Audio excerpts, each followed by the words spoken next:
Namrud merupakan sosok raja yang menikahi ibu kandungnya sendiri, seorang pemimpin keturunan kelima dari Nabi Nuh. Namanya dikenal sebagai Namrud bin Kan'an bin Kush bin Ham bin Nuh, seorang raja yang populer di peradaban dunia sekitar tahun 2275 hingga 1943 sebelum Masehi. Negara bekas pemerintahannya kini disebut Irak, sebuah peradaban Mesopotamia kuno yang banyak disebut dalam kitab suci. Ayah Namrud adalah Kush, yaitu cucu Nabi Nuh alaihissalam, sedangkan ibunya adalah Semiramis. Ibunya pada usia remaja telah menikah dengan ayahnya. Konon sehari setelah berhubungan intim dengan Semiramis, ayahnya meninggal dunia. Oleh karena itu saat Namrud lahir, ia tidak mempunyai ayah. Ibunya adalah seorang wanita yang cantik dan bijaksana. Setelah ia lahir, konon dia tidak pernah disentuh oleh manusia dan Namrud dianggap sebagai anak yang suci. Ini telah menambah keyakinan Namrud bahwa ia adalah anak Tuhan. Raja Namrud telah dianugerahi dengan daya intelektual yang tinggi dan menjadi ahli dalam berbagai bidang seperti seni desain, matematika, dan ilmu falak. Dia telah menemukan sistem seksagesimal yang membagikan lingkaran ke 360 derajat, 1 jam ke 60 menit, dan 1 menit ke 60 detik. Selain itu, dia menetapkan bahwa satu hari dibagi menjadi 24 jam, setiap jam ke 60 menit, dan 1 menit ke 60 detik. Menurut dia, hari dimulai pada waktu tengah malam dan bukannya pada waktu matahari terbenam seperti yang dipercaya oleh kaum sebelumnya. Di samping itu, Namrud mahir dalam perhitungan matematika dalam konstruksi bangunan-bangunan besar, jembatan, kuil, istana, dan bendungan. Antara lain kontribusinya adalah konstruksi sistem saluran irigasi dan lembah Tigris dan Euphrates. Dialah orang pertama yang menggunakan batu bata dari tanah liat yang dibakar sebagai bahan bangunan. Bahkan Namrud terkenal sebagai arsitek Menara Babel, yaitu bangunan pencakar langit yang pertama di dunia. Sayangnya, sebagai seorang ateis, dia telah menyalahgunakan kemampuan itu untuk menyesatkan rakyatnya. Antara lain menggunakan ilmu falak untuk menciptakan berbagai sistem meramal nasib seperti horoskop dan meramal nasib palmistri.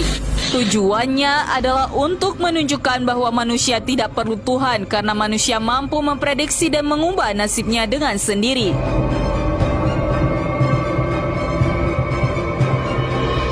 Selain itu, ia membangun banyak bangunan dan berhala yang megah dan indah agar manusia kagum dengan kehebatan ciptaannya sendiri. Menara Babel yang berarti pintu gerbang yang sempurna merupakan kuil di mana pendeta-pendeta memuji Namrud. Tujuannya dibangun adalah untuk menaikkan sebuah bangunan yang mampu mencapai kayangan. Menurut buku sejarah para rasul dan raja, pada abad ke-9 oleh ahli sejarah Islam terkenal Al-Tabari, menara tersebut telah dihancurkan oleh Allah Subhanahu wa Ta'ala. Awalnya para pendahulunya menggunakan satu bahasa, yaitu bahasa Suryani, tetapi ia memecahnya ke 72 bahasa yang berbeda. Akibatnya mereka tidak dapat berkomunikasi satu sama lain dan tidak dapat melanjutkan pembangunan menara tersebut. Ia juga sangat meminati ilmu sihir dan menggunakannya untuk mempengaruhi pikiran rakyatnya. Konon dia mempelajari ilmu tersebut dari 2 malaikat Harut dan Marut yang pernah disebut dalam Al-Quran. Selain itu, Namrud telah memulai suatu era yang baru di mana manusia memandang rendah pada Tuhan. Rakyatnya tidak dianjurkan untuk melakukan kebaikan demi Tuhan karena baginya Tuhan yang gaib adalah lemah. Oleh karena itu, orang-orang di bawah pemerintahannya bisa mengikuti nafsu manusia seperti berpesta, seks bebas, arak, dan segala kemungkaran yang lain. Karena itulah Namrud diberi gelar Bakus atau Dewa Anggur karena ia mabuk dengan keduniaannya. Ia juga mengklaim dirinya Tuhan karena sebagai seorang manusia, dia merasa lebih tahu tentang kelemahan manusia lain dibandingkan Tuhan yang jauh terpisah dari makhluknya sendiri.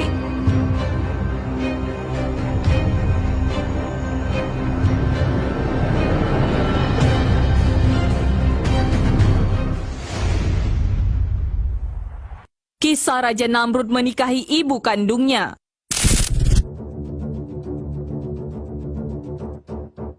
Namrud merupakan seorang yang cerdas, menguasai ilmu matematika dan ahli bangunan.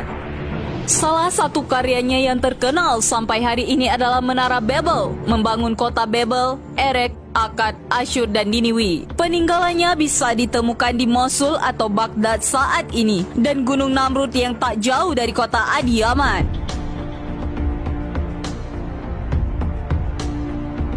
Disebutkan dalam sejarah bahwa Semiramis menikahi Kush, cucu Nabi Nuh. Saat itu usia gadis ini masih remaja dan wajahnya sangat cantik dan pintar. Tak lama setelah menikah, Kush wafat dan Namrud lahir tanpa kehadiran seorang ayah. Tetapi menurut pengakuan Semiramis, dia melahirkan Namrud tanpa ayah dan menganggap dirinya suci tanpa pernah disentuh pria. Sehingga menganggap anaknya Namrud sebagai anak yang suci yang lahir dari seorang perawat.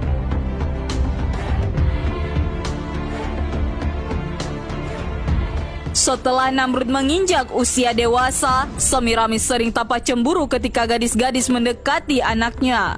Hingga pada suatu ketika, dia menikah dengan anak kandungnya sendiri. Kisah ini kemudian menjadi menarik. Namrud yang dianggap sebagai Tuhan disalibkan dengan domba yang ditempatkan dalam sebuah gua. 3 hari kemudian batu yang menutupi terguling dan pintu masuk gua tampak terbuka. Dikatakan bahwa jasad Namrud telah menghilang.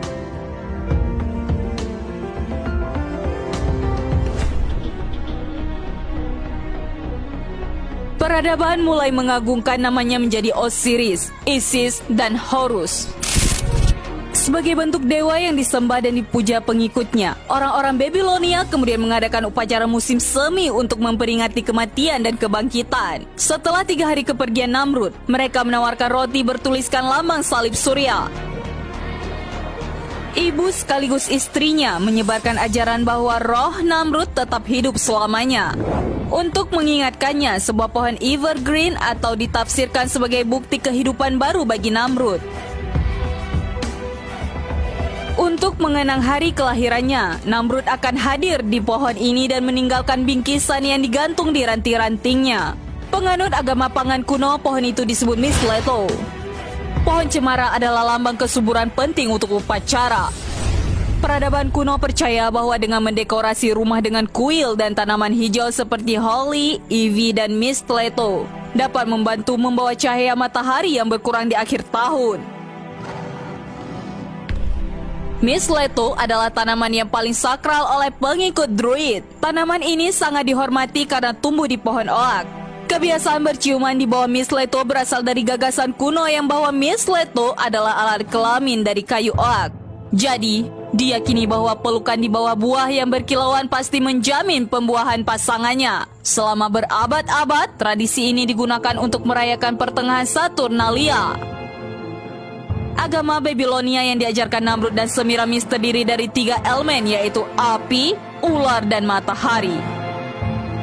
Para pengikutnya fokus pada matahari karena merupakan bagian penting.